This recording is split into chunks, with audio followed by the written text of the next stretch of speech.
ராமானுஜர் அனந்தாழ்வானுக்கு ஒரு பணியை கொடுத்தார். என்ன பணி? ஒரு நந்தவனத்தை ஏற்படுத்து. எங்க? திருமலை திருப்பதி. அந்த நந்தவனத்தில் விளைகின்ற மலர்களை தினமும் காலங்கார்த்தால பறித்து ஒரு 5:30 மணிக்குள்ள உள்ள போய் பெருமாளுக்கு நீ சாத்த கொடுத்துடணும். இதுதான் அசைன்மெண்ட். இதுதான் ராமானுஜர் கொடுத்த வேலை. அனந்தாழ்வனுக்கு குரு யார்? ராமானுஜர்.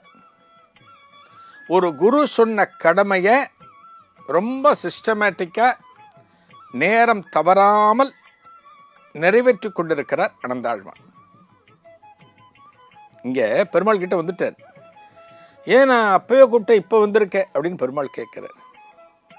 இல்லை, நான் பூ பறிச்சுட்டேன், அதை முடிச்சுட்டு வந்தேன் அப்படிங்கிறார் அனந்தாழ்வான். பெருமாள் கேட்கிறார், நான் உன்னை உடனே வர சொன்னேனே, இந்த கேசவன் உங்ககிட்ட சொல்லலையா அப்படின்னு கேட்குறார். இல்லை, கேசவன் சொன்னார் என்கிட்ட, என்னோட குருநாதர் ராமானுஜர் எனக்கு ஒரு முக்கியமான பணியை கொடுத்துருக்கார்.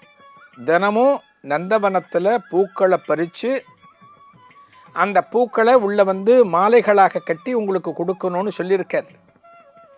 அந்த குருநாதருடைய கடமையை நிறைவேற்றுவதற்காக நீங்கள் கூப்பிட்ட உடனே வர முடியல. நம்ம பூவெல்லாம் பறித்து முடிச்சுட்டு அப்புறம்தான் உங்களோட சந்நிதிக்கு நான் வந்தேன் அப்படிங்கிற